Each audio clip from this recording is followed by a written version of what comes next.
तुला कशाचं कौतुकच नाही. तो बाल्या, त्या बाल्यानं बायकोला येळ दिला. त्याला गाजराचा शिरा मिळाला. ए मी काय तुझी बायको नाही. अरे अरे कुठं चालला? अरे थांब की थांब. हे बघ तू एक काम कर, लगीन कर, बायको आण आणि द्यायचा तेवढा येळ दे आणि खातो पाहिजे तेवढा गाजराचा शिरा. मला तर फक्त चहा येतोय बाबा. किती वेळा सांगायचं तुला चहा पिऊ नको म्हणून. अरे समजा बॉडी जायती. तू तर एक आता मास्तर झालायस बा आजकाल. आणि काय र ते येळ द्यायचं खूळ कुणी घातले तुझ्या मनात? ते हं? ते आपलं ते तुला काय करायचंय? तू फक्त ये घे माझ्याकडनं. हं? चालतंय की आज संध्याकाळी जाऊया कोल्हापूरला फिरायला. शाळा संपली की मग तुम्हाला वेळ देऊ. संध्याकाळी हा नाही नको, संध्याकाळी नको. का आता का मला येळ देणार होतस नको शामको? संध्याकाळी तुला 4 डाव जास्त खेळवतो. ते आपलं वस्तादांनी तालमीत बोलवलंय संध्याकाळी. तू बी तेच म्हणतोय. तुमच्या समद्यांचा डोळा आहे काय माझ्या संध्याकाळच्या येळेवर? का रे आधीच कुणाला तरी येळ दिलायस काय? हा हा दिले. कुणाला रे? तुला काय करायचंय? काम कर तुझं. समज गया मैं. वहिनी साहेबांचं काम संपलंय पर अजून संध्याकाळची मुलाखत संपलेली नाही. हा म्हणजे तसं काय नाही. ए असू दे की म्या कुठं काय म्हणतोय. ए राणा म्या बी येतो की तुझ्या संग. नाही नको.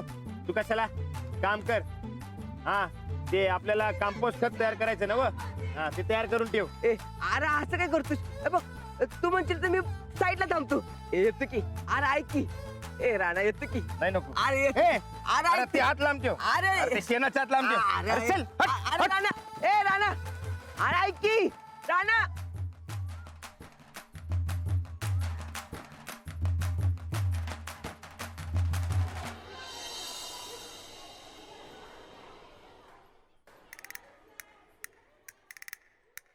बाई हे तुमच्यासाठी. अरे वा, समजा तुम्हाला आणले घ्या. अरे पण मग तुम्ही काय खाणार? माझा डबा बी आहे की भरलेला, तो खाता आम्ही एवढं दोघं. सगळं घरातनं लई पैसे मिळालेत वाटतं. नाही, काल आम्ही शाळा सुटल्यावर टक्करच्या वाल्याकडे गेलतो आणि त्यात आम्हाला राहणारा भेटला. लाडू खात होतो आणि अख्खी बरणीच दिली आणि म्हणला घरात जाऊन खावा. घरात बी संपलंच नाही म्हणून आणल्या डब्यात भरून. आपल्याकडे जास्त असताना दुसऱ्याला द्यायचा हा तुमचा विचार चांगला आहे, पण असंच शहाण्यासारखं वागत राहा. आणि आता नुसते लाडूच नका खाऊ, जेवा सुद्धा जाऊन. जाऊ बाई. जा.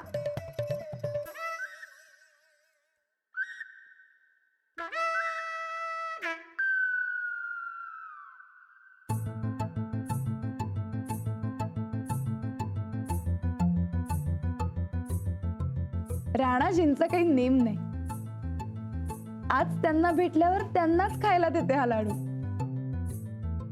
काय ग हसायला काय झालं?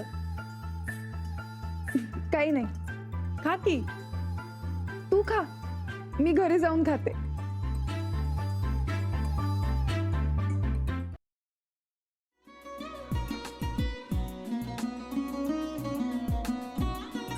लावू का? हा. असाच लावू ना.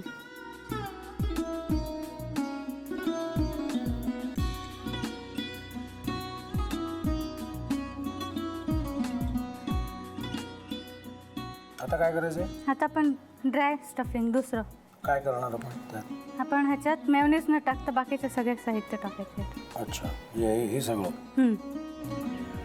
ऋतू, माझा तर विश्वासच बसत नाहीये. म्हणजे अगं बहिणी आमचं लग्न व्हावं म्हणून किती प्रयत्न करत होते आणि ते सगळं करताना ती शिवच्या आम्हाला माहिती पुरवते. नाही, मला नाही वाटत. गौरी खूप चांगली आहेस गं, म्हणून तुला सगळं जगत चांगलं दिसतं. पण शिव उगाच बोलला असेल का? त्याच्यावर विश्वास नाहीये का तुझा? शिववर पूर्ण विश्वास आहे मी तुम्हाला. पण तो आता हे जे काही करतोय ना, म्हणजे निशा बहिणी समोर त्या राधिका सोबत फिरण्याचं नाटक वगैरे, ते त्याचा काही उपयोग होणार नाहीये. अगं असं कसं म्हणतो? अगं निलिमा, जतीन भाईंचा कॉल आहे. हो माहितीये. रिसीव कर ना. अगं बघ, कट झाला. आता तू रिसीव केला नाहीस म्हणून ते मला करतील. अब पुन्हा आला बघ. घे बघू. पण हे एक ना एक दिवस घडणारच होतं. आता मला कळलं तुम्ही 2 दिवस झाले काय सांगत होता ते. बनू हे संकेत असतात आणि हे ठरवून येत नसतात. मी बाहेर तुमची वाट बघते.